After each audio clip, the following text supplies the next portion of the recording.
Good evening, everyone. Welcome in to Vols Society Live on this Tuesday night. My name is David Morrison, the Vols Society lead analyst, here to break down this first game of the 2023 Tennessee Volunteer football season as we get ready to take on the Virginia Cavaliers. We got a great crowd joining us in. Early shout-outs to Sheila, Chad, Jesse, and Tony leaving us a like on Facebook.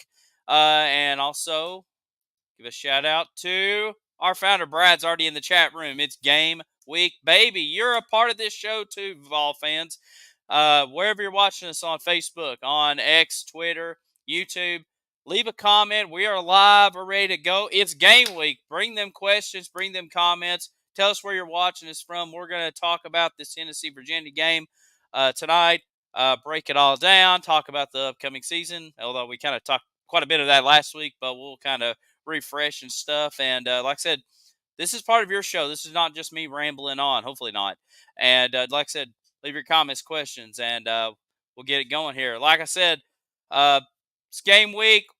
A lot of our returning stuff is coming back, including the podcast is back. Good old Rocky Talk. Hopefully you got the notification this morning. The podcast is back, available on Apple, Spotify, and Amazon platforms. Like I said, it will be Brad, the founder of All Society, myself, and David Dees.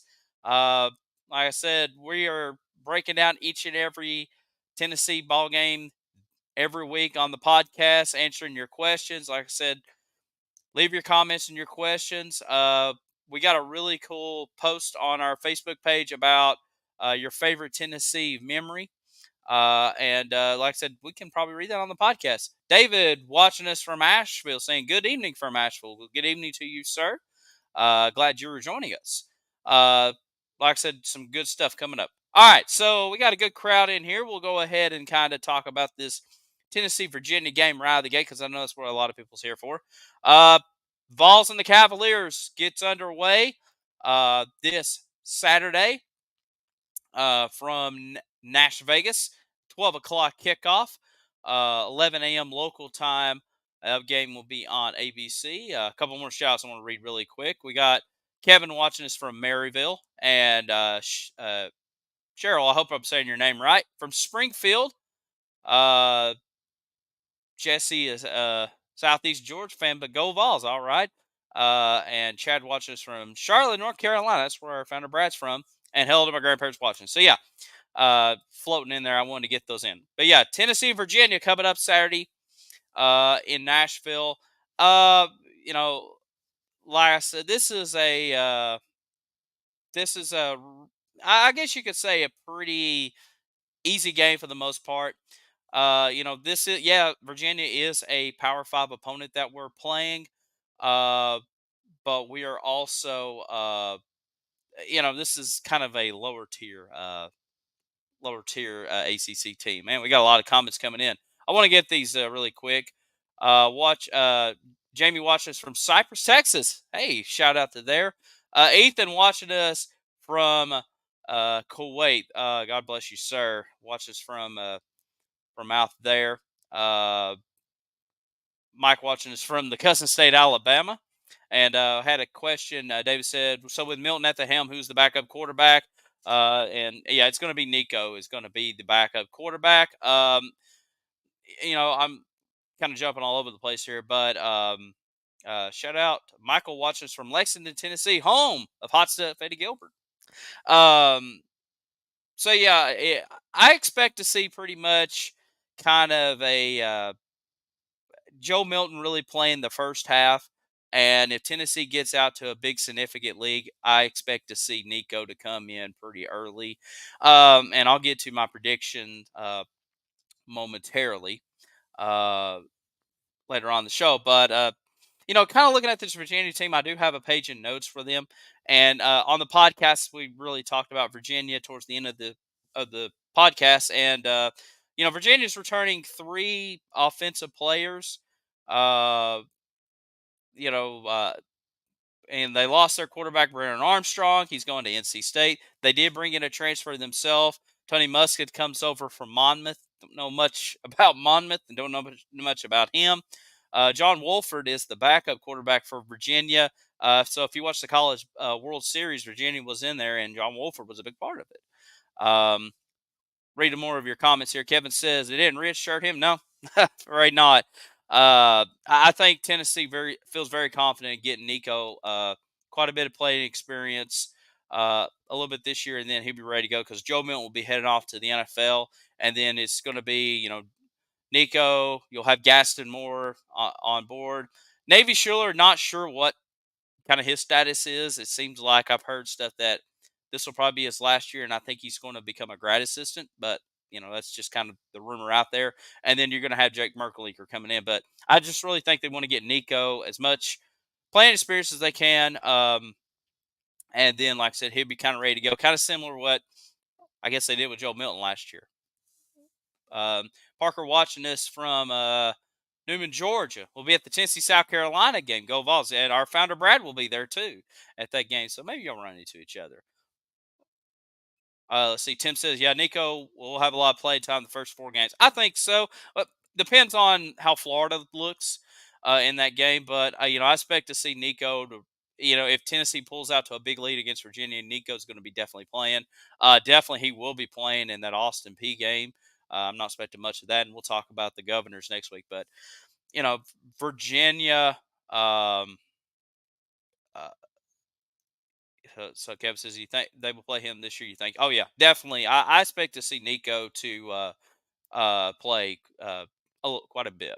Like I said, obviously this is still Joe Milton's team, so obviously they're not going to be rotating the quarterbacks. I just think, yeah, I think once they get to a big lead, and he says, I would only if Milton gets there. Hey, that's great too. Yeah, I understand what you mean there. I just think. We just kind of seen the last couple of years of how Josh Heupel's offense has ran and kind of blowing out opponents and go ahead and put a lot of younger guys in there. But you never know. Jamie says, crowd will go nuts when he takes the field. I know that. Yeah, I think so too. He got a big ovation in the Orange and White game. I was there, and be nice. See, Jamie says, Nico won't be longer, won't be here longer than 3 years, in my opinion. Maybe so. Maybe so. Like I said, this is where recruiting really comes into play. And you really got to add quarterbacks in your quarterback room just in case anything. So say Bonnie says going into Florida, 7 p.m. kick there will be a real tough game. The offense is much harder to run in that hostile environment. Look at South Carolina and Georgia game last year. Yeah. Yeah, we kind of talked about that on the podcast a little bit there, Monty, about that Florida game coming up. Yeah, it's going to be a tough environment. I mean, we haven't won there in 20 years, and it's going to be a crucial situation. That's why I really want to see Tennessee really get clicking in this game and then in Austin P. I know they're not significant opponents, but you definitely want to kind of build that confidence and then going into Florida. And we're going to learn a lot about Florida Thursday night against Utah. I mean, they're playing on the road. Even if they come away with a loss, at least they kind of have a better feel to figure out how they are. But like I said, our founder Brad says Florida game is going to be tough. See, Jamie says needs to practice. Oh yeah, kind of talking about Kevin. Okay, cool. Tim says I think we go 4 verticals and let Milton mislead down the field should open the running game with a small. Maybe so. What my breakout player for the year. Go ahead, talk about this. Is Dante Thornton, the transfer wide receiver from Oregon. I'm very excited about this young man coming aboard. He played last year with Bo Nix up in Eugene under Dan Lanning's team. Oregon probably doesn't run an up-tempo style, but they run a very spread formation. And I really, really like this Dante Thornton coming in, and I think he's going to fit very well. Jamie giving the squirrel emojis for Squirrel White. I think Squirrel's going to have good too. This wide receiving core of offense is very deep. We talked about Brew McCoy last year. We talked about, Squirrel White, Ramel Keaton. A lot of people saying Ramel Keaton is an all SEC type wide receiver. And then you also have Dante Thornton coming in the transfer from Oregon. You also got like Caleb Webb and Chaz Nimron. I mean, Tennessee's six deep, and we haven't even talked about the tight ends of Jacob Warren and McAllen Castles and Ethan Davis. So Joe Milton has a lot of options. To me, the concern is kind of the injuries already on the offensive line, not having Cooper Mays. I'm not sure if Cooper Mace is going to go Saturday against Virginia. They have moved Ollie Lane over to play center, so definitely kind of keep our eye on that. Of course, Joe can run too, but you don't want obviously you don't want to have what happened last year with Hendon getting out and looking pretty bad. Let's see here, and yeah, running back room is very loaded too. Um, and Bryce says he don't see Cooper playing at all. Very, very loaded with Small, Wright, uh, Dylan Sampson, and then unfortunately lost to Sean Bishop in fall camp out for the year, but I don't think it was going to be much of a hurt. Cameron Seldon is also in there. Kalia Keefe, plenty much. Kevin says how is our defense and how many did we have come back? I think our defense is going to be improved. Our inside source Eric Ainge, who was on the podcast last year, still keeps up with us from time to time. He says the defense looks a lot better. Jamie says a lot of depth should be better. Yeah. You look at the defensive line. Uh, I'm very excited to see what Amari Thomas is going to do. I think he's going to have like a Matthew Butler type of season from a couple of years ago, just kind of anchoring down that defensive line and kind of cause some havoc there. And you look at the edge rushers. You got Tyler Barron out there. You have Roman Harrison. I really like those guys. Really standing there on the end. The linebackers, I said Aaron Beasley is going to have like an All-American type season. You have, I mean, like I said, if it wasn't for Joe Milton going off in an Orange Bowl, Aaron Beasley probably should have been the Orange Bowl MVP. Or I mean, he got all over Cade Klubnik in that game. I'm expecting to see big things. You got to transfer Keena Peely at linebacker.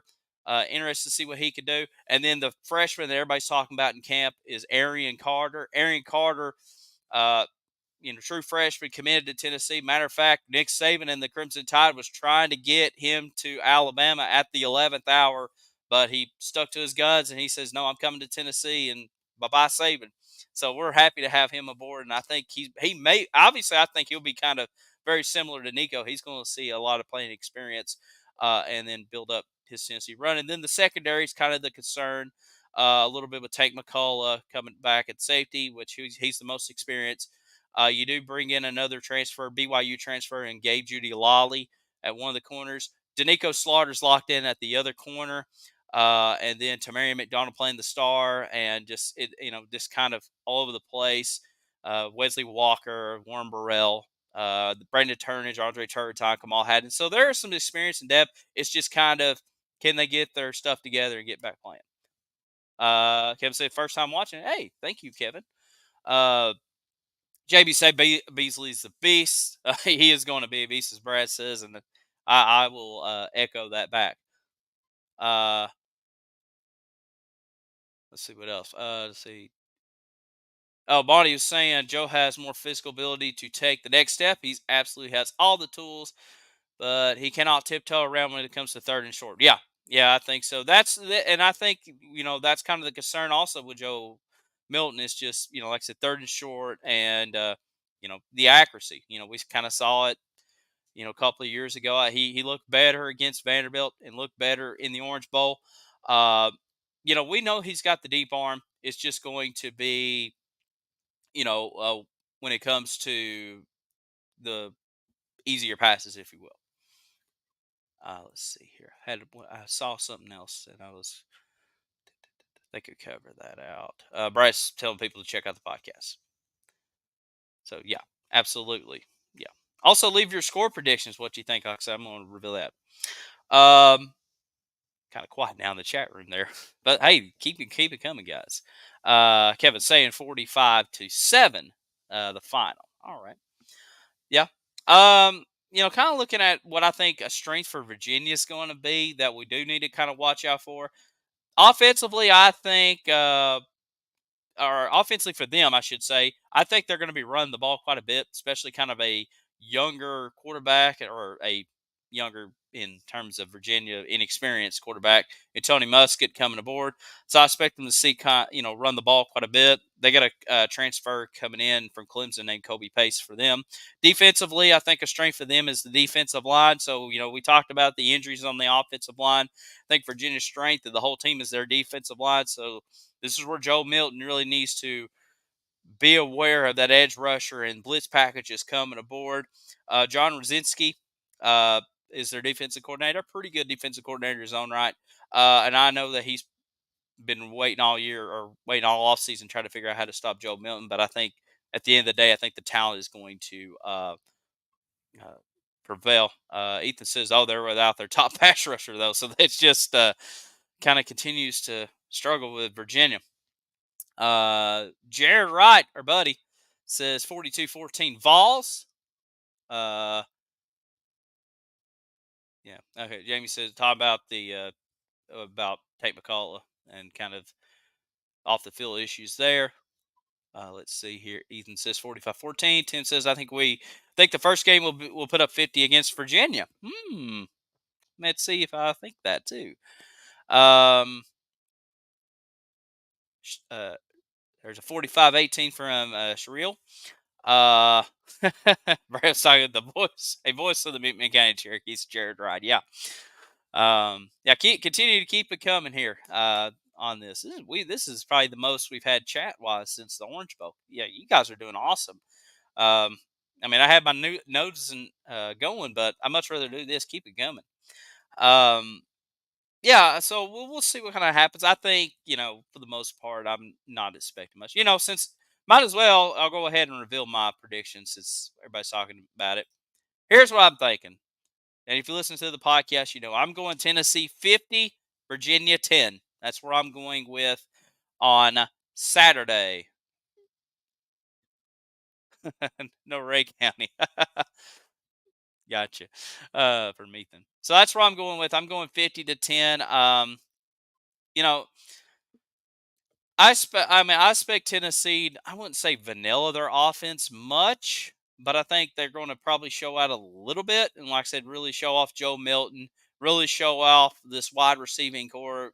Kind of proven last year wasn't too much of a fluke, but put up a solid number. I expect Milton to probably play the first half, and then maybe a little bit in the third quarter. Just depends on where the score is by then. And then I expect to see Nico time. And then with Nico out there, I wouldn't expect to see, any flashy big plays from Nico. I'd expect to see kind of just simple stuff that he can do. You may see one or two explosive plays, but, I expect them to try to protect Nico and kind of protect everybody going into the next few games. Brad's saying 45-17 Vols in that one. Kind of looking ahead a little bit. Like I said, I know we're focused on Virginia, but kind of looking ahead, Tennessee. Like I said, going into the month of September, a pretty interesting schedule. You got Austin Peay after this Virginia game, and then the following week is the Florida game. We talked about it in the chat room already tonight. Going to be a tough game going down to the Swamp. You thankfully we don't have to play Anthony Richardson this year. But we do get face Graham Mertz, a transfer from Wisconsin. So, like I said, we'll kind of learn a lot more about Florida Thursday night when they take on Utah, and I'll kind of have a somewhat better feel. But still going to be a tough environment to play. And then UTSA at the end of September. UTSA, a team that Tennessee doesn't really need to sleep over either. They're back-to-back 10-win seasons. Won Conference USA last couple of years. Now they're up in the American Conference. Could win the American Conference with all the college football realignment. They run a very similar up-tempo style like Tennessee does, and I think this is where we're really going to see how our secondary has really improved. I mean, I'm not saying Florida's not going to be that, but I think Florida's going to rely heavy on the run in that game, and going to be very interesting game coming up there. I will be at that game also. Let's see here. Ethan says I'm gonna go back to Kevin here. He says, "Think we'll put up a lot of points, but do you think we can stop the other team from scoring?" I think we can. Like I said, I think Virginia's probably going to just rely heavy on the running game, and we got the best run defense, probably in the SEC. Well, I guess next to Georgia, I will give Georgia credit. I think we should. We should. I don't expect to see Virginia scoring much in that one. Ethan says, "What do you think about Georgia and South Carolina at home?" You're going to have the two most rowdiest crowds at Neyland Stadium that game, Ethan. South Carolina is going to be hostile, the revenge game, if you will. I think it's going to. I think a lot of people thinks it's going to be similar to the last couple of years. It's going to be a blowout game. I'm not really expecting much of a blowout game. I think it's going to be a very competitive game. I think Spencer Rattler has played in some big road environments, and he's already went through 1 year in the SEC system. I expect it to be kind of a close game, but I think Tennessee prevails at the end. And then the Georgia game, even if Tennessee has one loss at this point, which I think they'll lose to Bama and probably will have one loss, that's going to be the game of one of the games of the year in the SEC, maybe the game of the year in the SEC. The winner goes to Atlanta, wins the SEC East. Um, it's definitely Georgia's toughest game all year. It's going to be the rowdiest environment they faced in a long time. You know, I I think Georgia probably still a little bit better talent wise than us. But crazy things have happened. I mean, we saw it last year with Alabama. It just depends on where Tennessee is up to that point, and just not scared of Georgia. And like I said, we'll see. Is good. Let's see. Man, we got a lot of comments coming in. Kevin says I want revenge on A&M in South Carolina. Yeah, that A&M game is going to be really good, Kevin. I'm excited about that one, especially they've kind of revamped their offense too. Let's see here. See. So Brad was saying either South Carolina will go down this year. Okay, yeah. Greg says definitely tougher being a night game in the swamp. Yeah, Greg, that's definitely true. You're going to be a rowdy environment there. Gonna be orange from Jamie. Oh, sorry for the other opponent. Okay, let's see here. Kevin says he believes we'll beat Bama, and I'm glad you kind of mentioned that, Kevin. I've kind of said in the few Vols Society streams and other places. I just don't with Alabama. A lot of people thinks Alabama's going to bounce back this year, and I think they will. I just don't think teams in the SEC is scared or not. Not as scared as they have been before playing Alabama. I'm not saying that they've significantly dropped off, but I think that intimidation factor has really taken away from them. I think Georgia is now in that intimidating role. It's just like, oh my gosh, hopefully we don't get blown out by them. And Alabama's kind of that situation. But you know, I still think they're very talented. Ethan says the quarterback situation is interesting. Yeah, definitely is. Whether it's Buckner or Melrose or Ty Simpson, it's kind of up in the air. I expect to see probably all three of them play against Middle Tennessee, and then they'll have to figure it out by Texas. Jamie says it'll be tougher, in my opinion, just being a Brian Dan. Yeah, another tough environment. Um, like I said, I think Nick Saban never loses to anybody 2 years in a row, or very, very super rare. Um, it's just going down that environment is going to be tough, and we'll see kind of how Tennessee is by that point.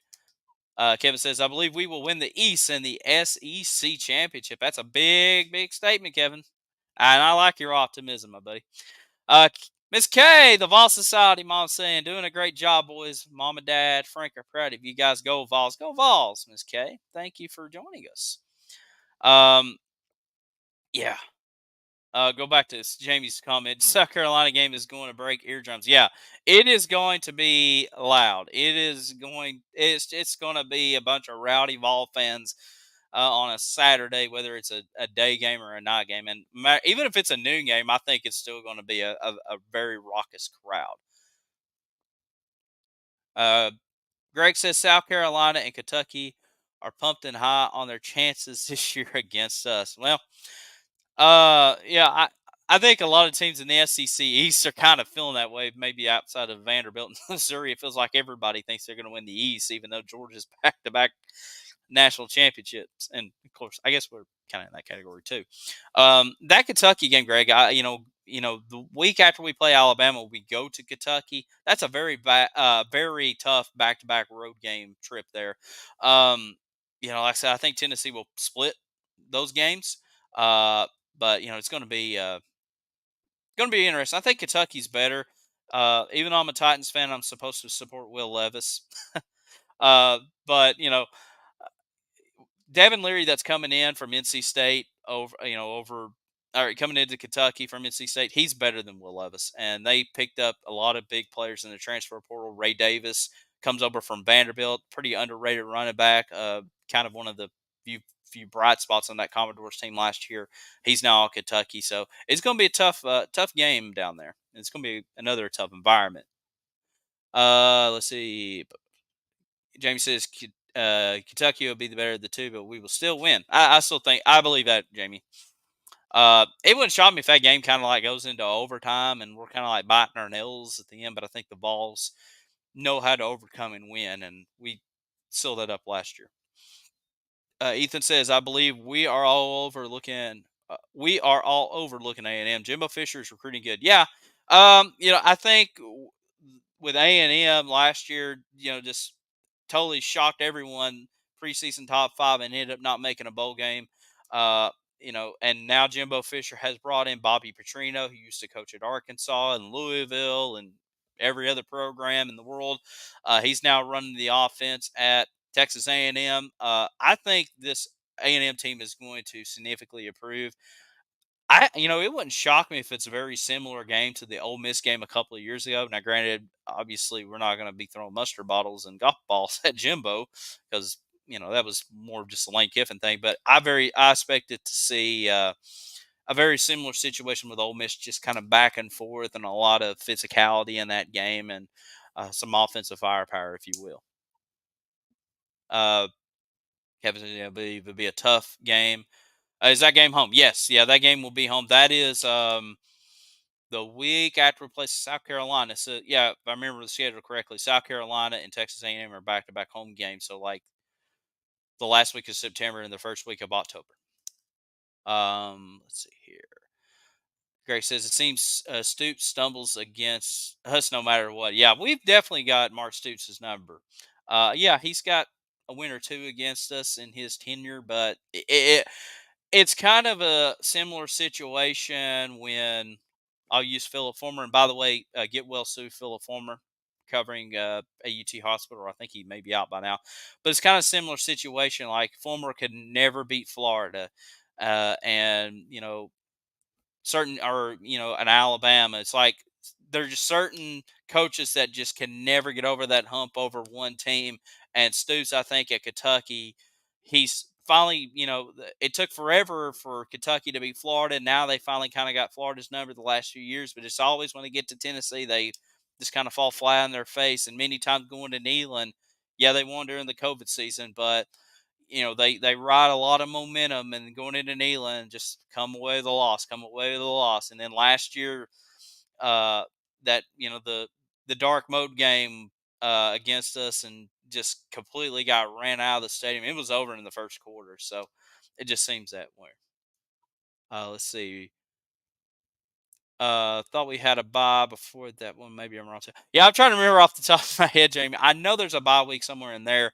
I just remember like A&M, and I think the bye week is for Bama, then Bama, Kentucky, if I remember that correctly.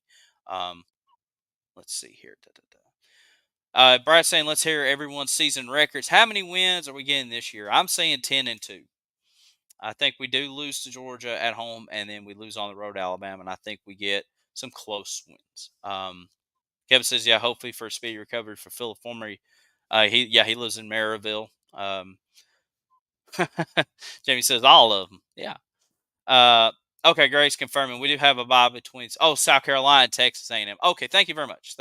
I've got that mixed up. I know we used to have that bye week right before Bama, but I think we this year we kind of roll into it. And I think, and that's actually good because kind of rolling that momentum into September, and then you get that nice break there. That's right. I do remember now it being October 7th, the bye week. So thank you for confirming that. Kevin's saying 12-0. Going to run the table. That would be significant. Uh, I would love to see us go 12-0, and it could happen. But it's one of those like kind of like last year. You're going to have everybody really clicking. You're going to have Joe Milton just go off. You're going to have kind of like a Jalen Hyatt to step up from last year, whether it be Thornton or Brew McCoy or Squirrel White, just go out and have like an All-American type season. You're going to have the defense really improve. I mean, last year 124th against the pass last year. It's going to, it's you're going to have everybody really step up. And Kevin says and win the Natty. Yeah, you're going to have everybody step up. But you never know. Kevin says I have high hopes this year. Absolutely, absolutely. Yeah, keep them comments coming. Keep those predictions coming.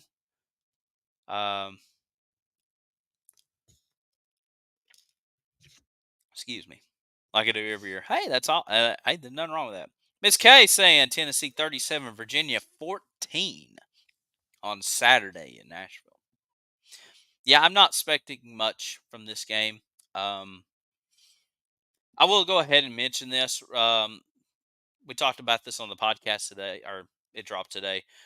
Tennessee and Virginia, they're going to have a moment of silence to remember the 3 Virginia players who was tragically murdered last year. That Virginia ended up had to cancel their last 2 games because it happened around that time, and they're going to have a moment of silence for those 3 players. And the Tennessee's going to wear a decal of the jersey numbers of those 3 Virginia players. So, we've talked about Virginia, kind of not expecting much from this game. But we do send our hearts and our prayers out to these families, and like I said, this is the first game Virginia plays since that horrible tragedy last November. So it's going to there's going to be a lot of emotions in that game. So, but going back to your comments, James saying to Kevin, Phil, just like '98. Yeah, absolutely. Um, Definitely so. Go ahead and read a few more shout outs on the Facebook page. Now, I'm not going to read, it only pulls up a few names. Shout out to Bobby, Bryant, Teresa, uh, Chili. I hope I'm saying your name right. Ethan, Jamie, another Jamie, and Joel. And I read those names today. So, yeah. And Brad's saying, send your game day pictures on Saturday, everyone. Yeah.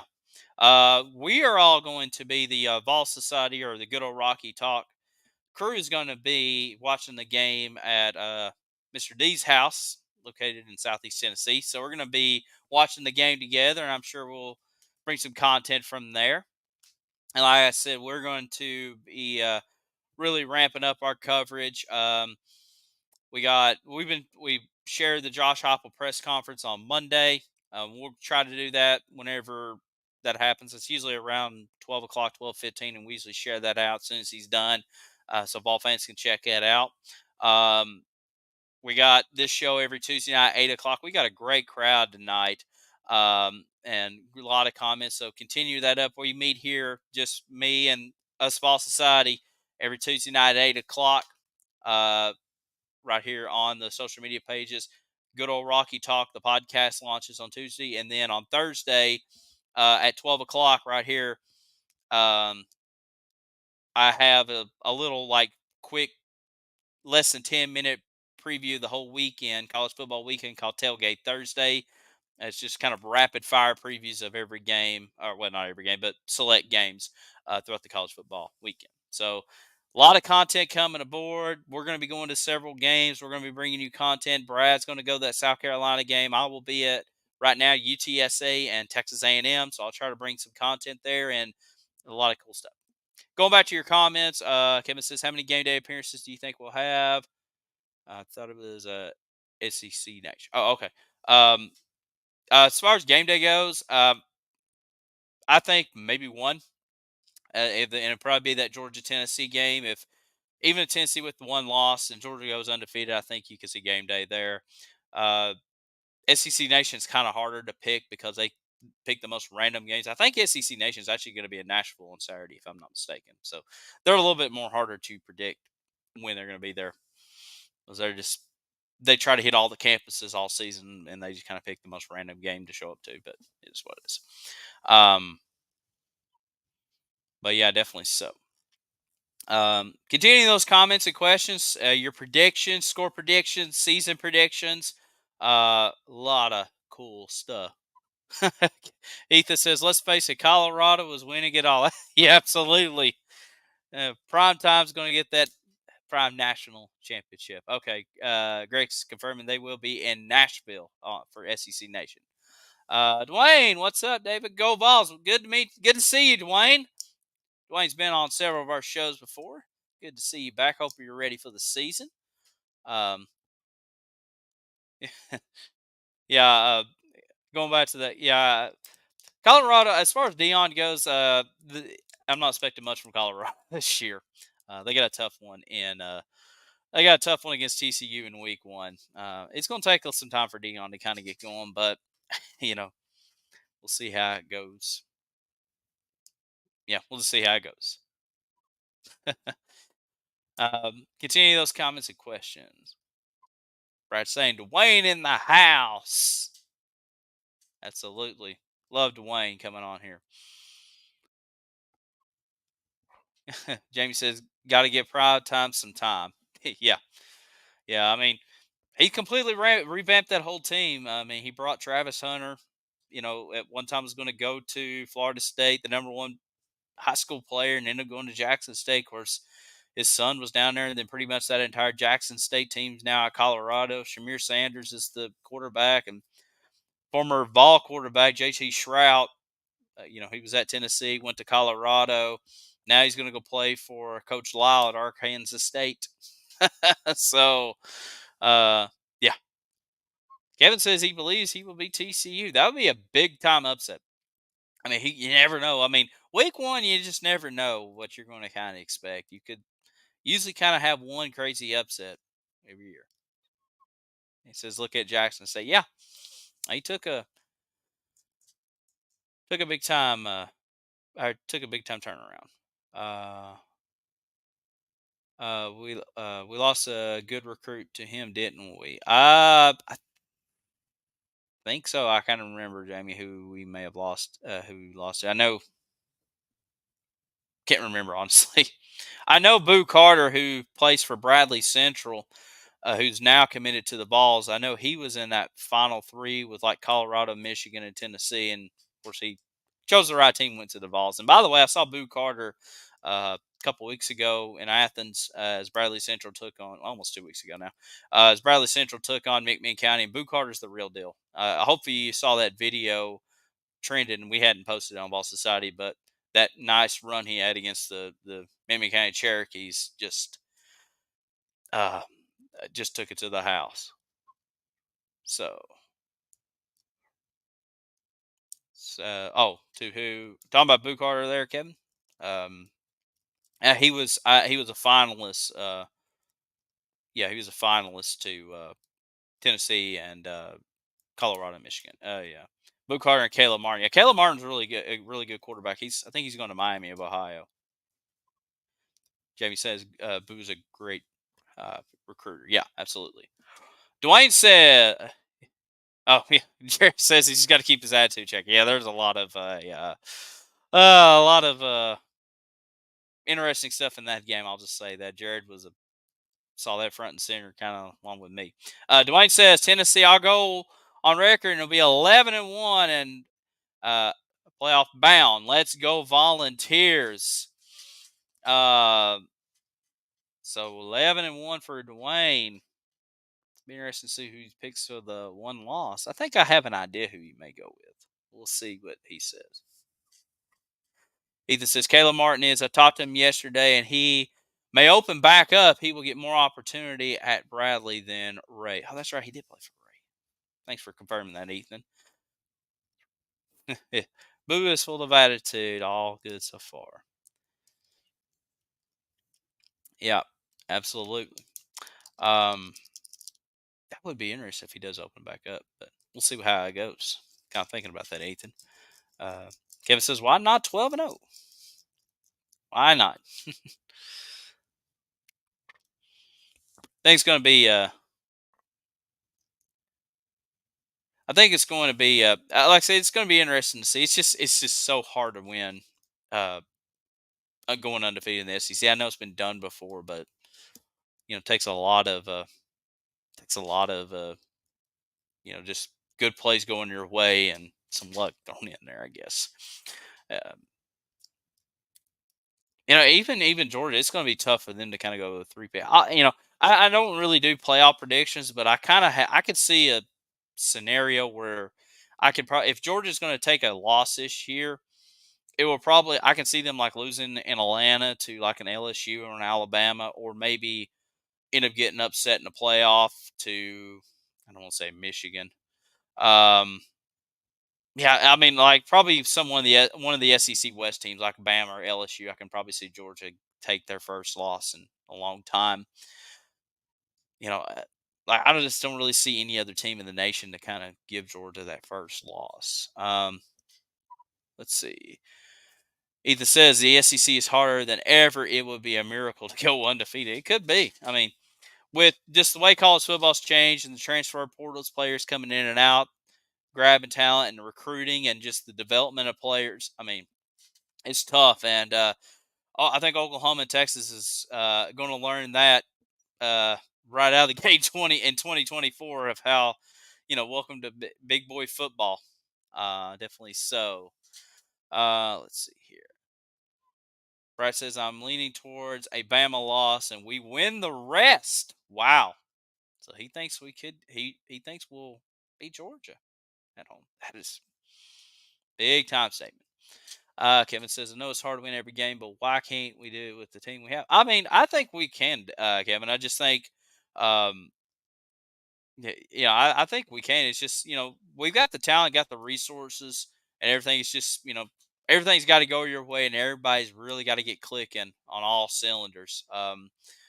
You know, yeah, I agree. Why not us? And it's just going to have to just the believability and just the confidence. And I think the coaching staff has the confidence. I think some of the players have the confidence too. It's just everything's got to come to click together, and everything's got to kind of go your way.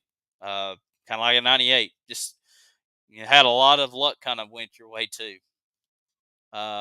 Jamie says we just had to beat the East, tough but doable. Yeah, definitely. So, like I said, Georgia's really the only team that we have to worry about. I know, yeah, you do go on the road at Kentucky and at Missouri, and you host South Carolina, but you've beat these teams before. Uh, Under Josh Heupel's tenure, Georgia's just kind of that last hurdle to at least get to Atlanta. So continuing on, agree, but Georgia. Oh, agree, beat Georgia, but lost to Alabama in Tuscaloosa. I truly believe we will beat Georgia this year from Brad. Um, I think they're bond. I think Kevin said I think they're bond in as well. Definitely so.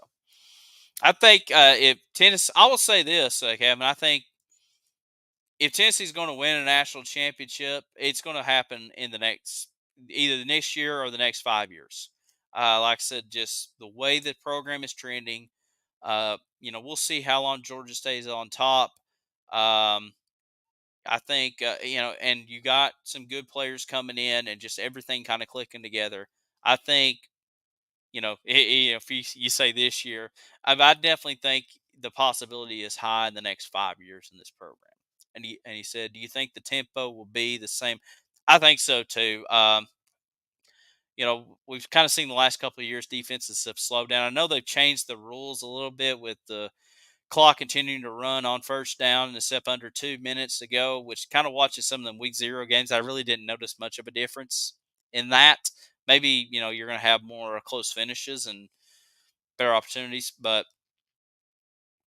uh, you know, I, I think, like I said, I think the tempo is still going to be the same. It's just going to, it's going to be trying to find a way to shut it down. The only coach that's really shut down the high tempo offense of Tennessee has been Kirby Smart.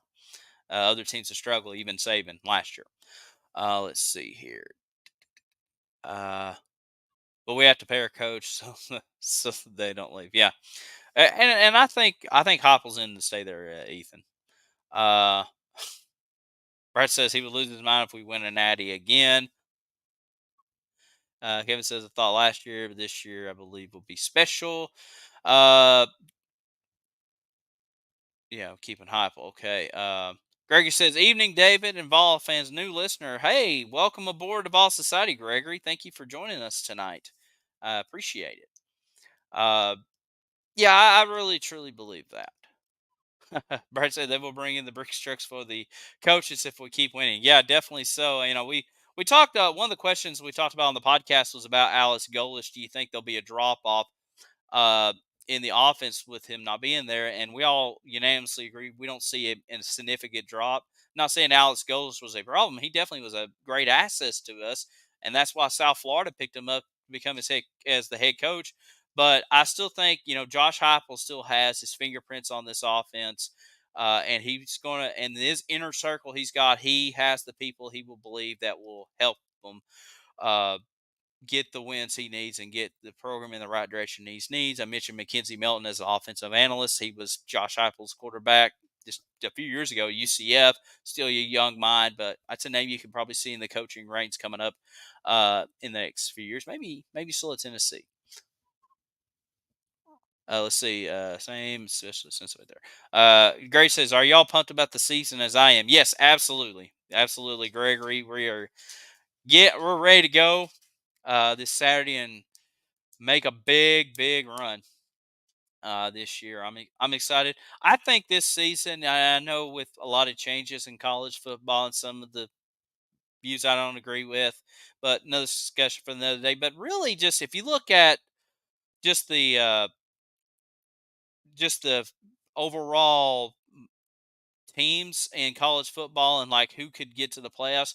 I think every Power Five conference has at least 4 to 5 teams that can make a significant run in the playoffs or at least get to the playoffs. I think the SEC, you got 4 really good teams in Georgia, Alabama, LSU, Tennessee. I think those 4 teams, either one of them can make the playoffs. Big Ten, Michigan, Ohio State, Penn State, Wisconsin, I think can be a sleeper team, can make the playoffs. Big 12, Texas, Oklahoma, Texas Tech, I think is a sleeper team out there.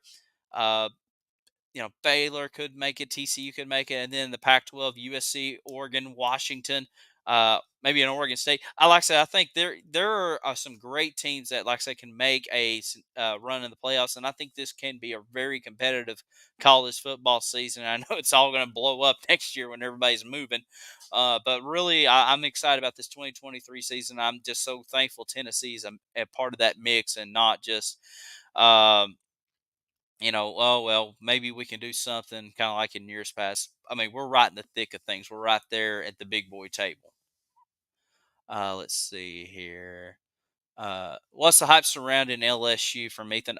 Yeah, just winning the SEC West last year. Brian Kelly coming in there. I mean, yeah, they took that loss to Florida State last year, but then they got and the loss to us, but then they kind of got rolling. Jaden Daniels comes back at quarterback for them.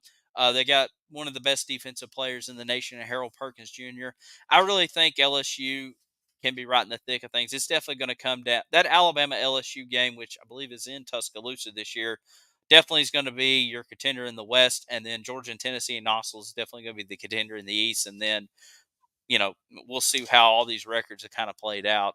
And maybe maybe nobody stubs their toe along the way. Kevin says, like what Brew did with his NIL deal. Yeah, absolutely. We talked about that last week. Very, very classy move by Brew on that. Ethan says Ohio State's receiving core is nasty this year. Yeah, they definitely are. Marvin Harrison Jr. Uh, I'm excited to see what he's going to do this year. Yeah, talking about Brad's talking about going to be a great game this weekend with Florida State and LSU. Um, yeah, next year will be crazy, Jamie. Just a lot of teams jumping to different conferences, which I'm an old school traditional college football fan. I like your West Coast teams in the Pac-12 and your teams in the Midwest and the Big 12. Just kind of what I grew up on, but I understand what college football's going to and the money thing. So that does sting a little bit. And then, like I said, Oklahoma and Texas joining the SEC, which I'm probably going to be a bit of an SEC homer saying this, but at least with Greg Sankey, he's not trying to just grab teams from the West Coast or grab teams from another time zone to try to, I don't know, collect TV markets or whatever. And I'm probably in the minority of saying that about Greg Sankey, but I just kind of, uh, I'm happy with what we got. Even with Oklahoma, Texas, it's going to be weird, but I'll get used to it. But if it's like for some reason Tennessee or the SEC got like Stanford or Cal or Boise State or whoever, it just wouldn't feel right. Greg says, okay, was just curious. Oh, okay. My wife got tickets to the game for my birthday. Pretty stoked to go. Hey, that's awesome. Enjoy that game. And happy birthday when it gets there. Absolutely enjoy it. Um, and oh yeah, Brad will be there too. These fans are pretty crazy on these SEC fans. Oh yeah, they're passionate fans. And we have a lot of fans, Jamie, from other teams that will come and troll our page on a daily basis. Sometimes they're they'll say their little says and move on, but then others we have to monetize too because they keep doing it on a daily basis, unfortunately. So it's just kind of how it is, and I'm sure Tennessee fans do the same thing. Dwayne says, I think this year will be just like 1998 when we won the national championship. So I think Kevin and Dwayne are kind of in that a little bit of that same thing, which, like I said, it's a different time, obviously, from '98 to compared to 2023. But like I said, I think, like I said, I'm happy Tennessee is in the thick of things in this national championship. Yeah, Kevin's confirming about the money. Yeah, pretty much.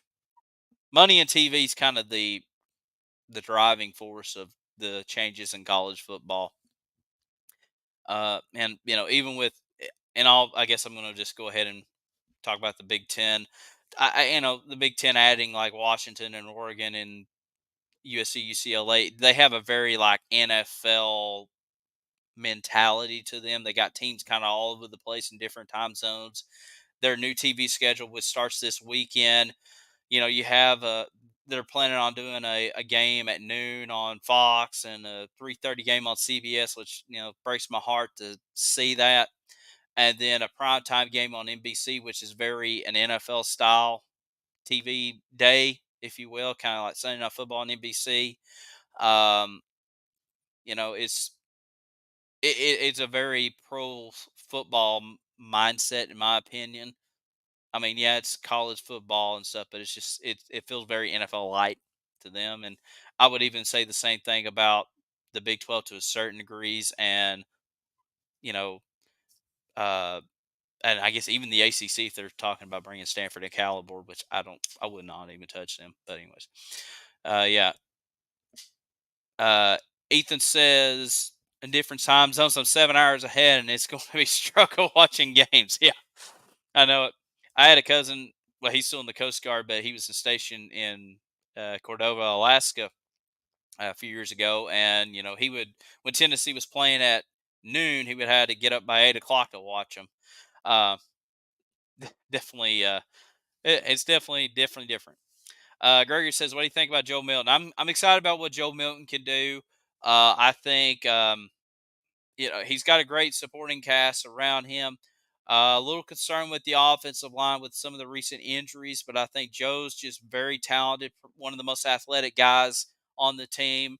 Uh, I think he can have a really great season if everything clicks together. Um, and like I said, Kevin's saying, he's a beast, and I believe he'll be more accurate. I'm excited to see the possibilities of what Joe Milton can do. Ethan saying Kate is playing. Are you mean Cooper? Cooper Mays is playing. Uh, as far as Cooper May goes, the last we heard he was not. but we'll see what happens there. Um,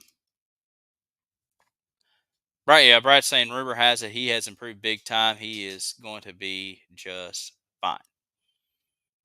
Yeah, okay, I got you there, Ethan. Yeah, yeah. As far as Cooper Mays go, I understand that Cade played for us for a little bit. Uh, as far as we heard, like it doesn't sound like he's going to be playing. From what we heard, like I said, it seems like Ollie Lane is going to be starting at center, and then kind of that left guard spots.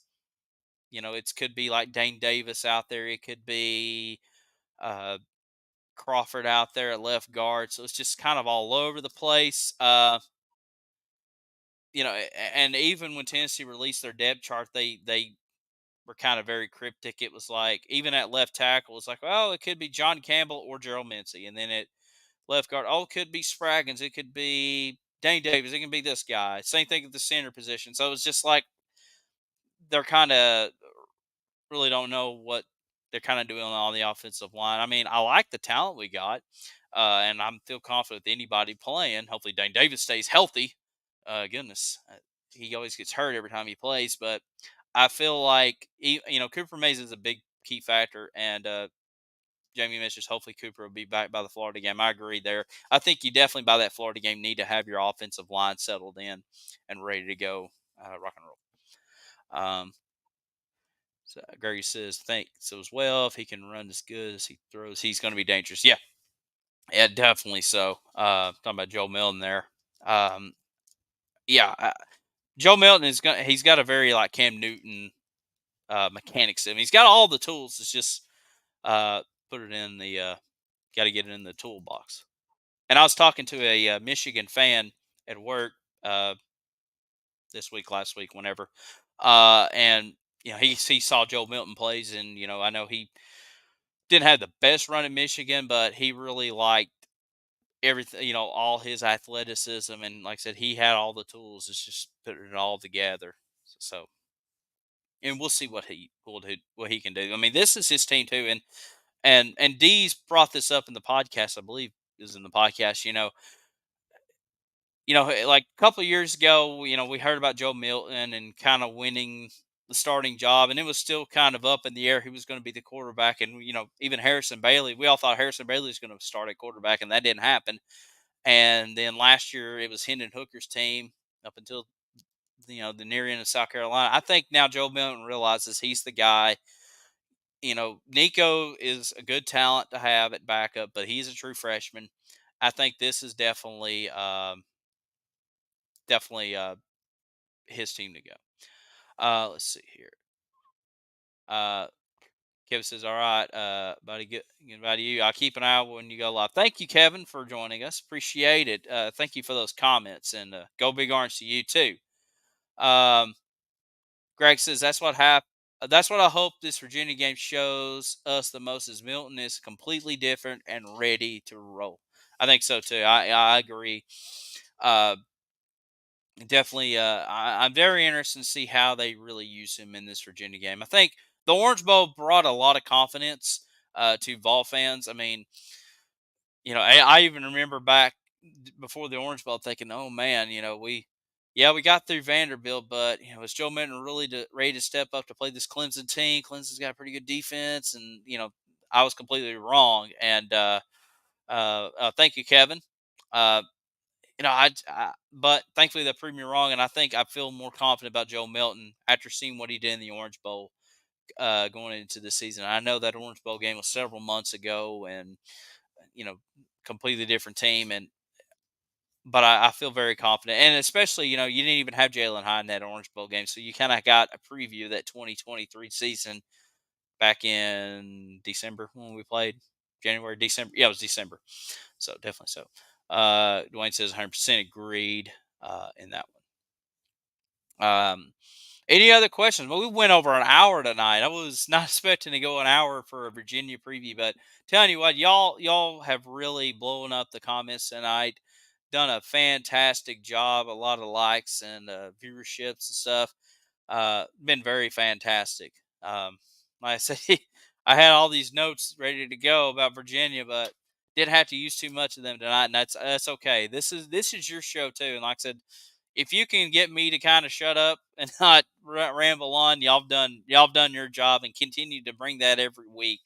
Like I said, this is part of your show. I mean, I do the podcast, and we really go in deep. Brad says tonight's show was amazing. Thank you very much. Absolutely. All right, we'll go ahead and kind of wrap it up here. Like I said, make sure you listen to the podcast, Good Old Rocky Talk. It's out right now. We broke down the Virginia game. If you want to be a part of that, just comment on our Facebook page. We have a post uh, in there, so just go to Vol Society on Facebook. Leave your comments, questions, Tennessee memories, and who knows, you could be part of the Vol podcast. Oh yeah, the merchandise store. Uh, Pull that up here. Boom. So you see our social media pages.